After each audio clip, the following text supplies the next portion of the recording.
Hi there. I thought I'd do an audio version of this blog because um, Basic Income Earth Network's Twitter and other platforms reposted it, and I had some other nice reviews on it. So as this one's done pretty well on its own, I thought I'd give it life on YouTube.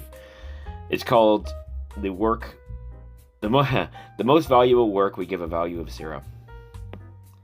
Fun experiment you can try.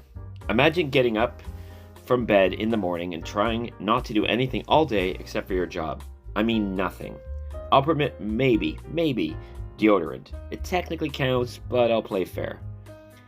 If you're with a partner or provider who, provides, tell them not to.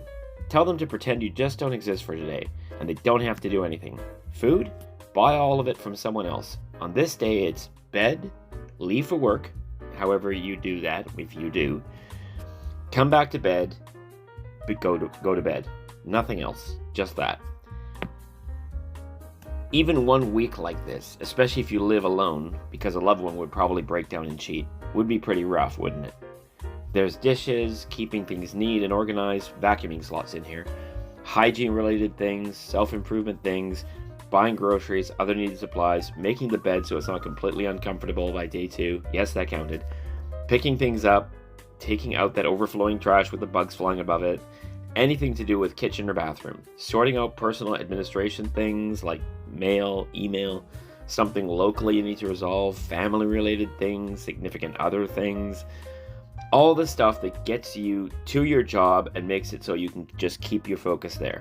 Oh, but it gets better, because if we go backwards, or even potentially forwards in life, there are people in your life who have to do even more of this work.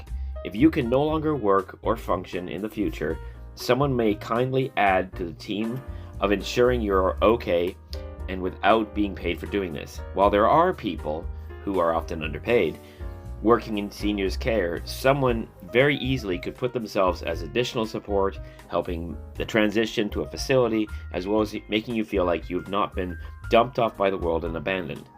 They care for you and check in regularly.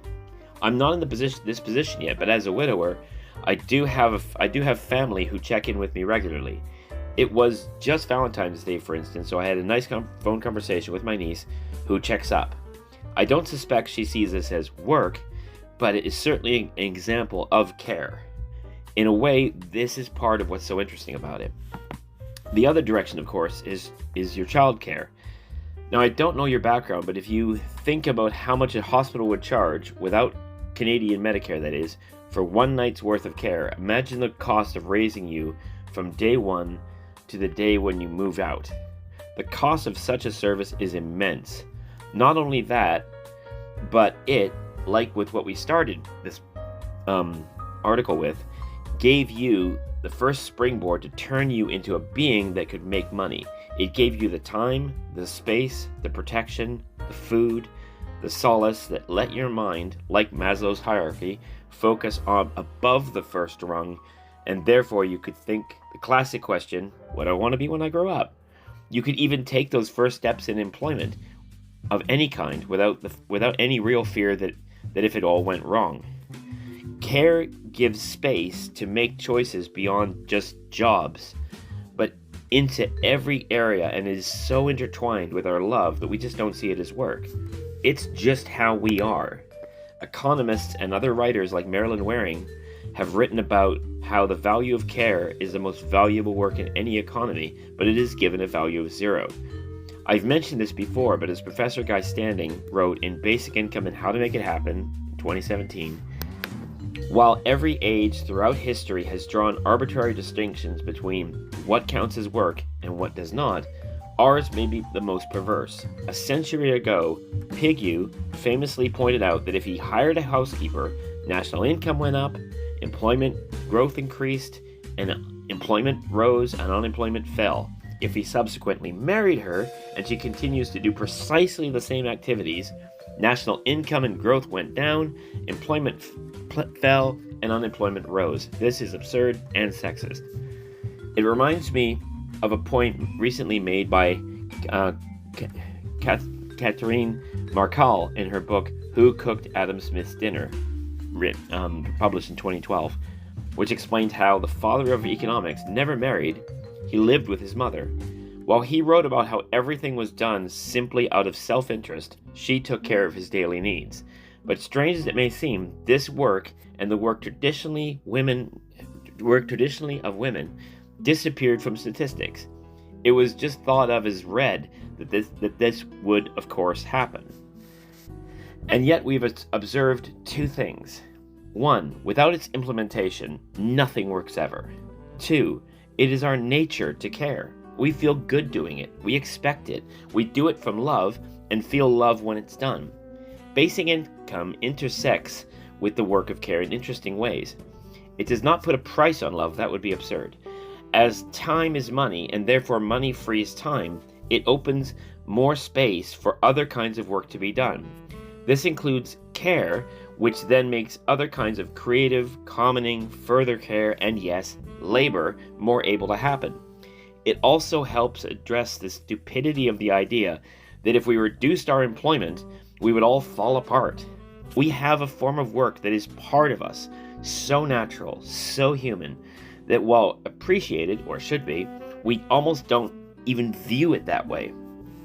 As a widower, and one who went to other ceremonies of my late First Nations girlfriend, one thing I remember the speaker saying was, we must do the work. Work is not simply that of employment, and therefore everyone contributes.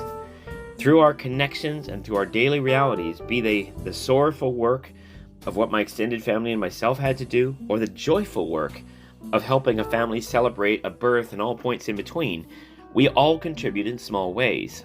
These small ways make the kind of work that currently produces more access to those little pieces of paper that we call money. But money, as Gotts Werner explained, had to be there to ensure we had the ability or time to start somewhere. As he said, we've got it backward. Money isn't the fruit of work. Work is the fruit of investment. There is, to me, an interesting circle here. Long ago, there wasn't really employment, as David Graeber and David Rengro wrote about in The Dawn of Everything, published in 2021. It's like, imagine looking back 1,000 years from now. We learned that jobs came along as those who claimed power during feudalism and moved things into capitalism. This went for a while until that system broke down. They kept trying to reclaim that same divine right of kings, but eventually the cat was out of the bag. It broke down, and those jobs slowly disappeared. People still did things for all kinds of reasons, of course, but they found other ways to stay busy, as other forms of work they had always done just continued. Those forms of work were there before, during, and after the, quote, jobs era. They were more enhanced after, as the people learned the value of this irreplaceable importance. The work of basic income is care as well. It is fashioning a blanket, a good pair of shoes, shelter from the cold, pipeline of fresh water in the heat. It's us bringing each other a meal so we can write our ideas down. It's us making sure that if you have the time to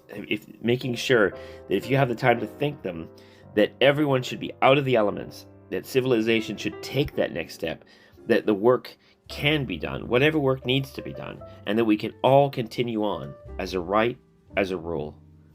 Thanks for listening.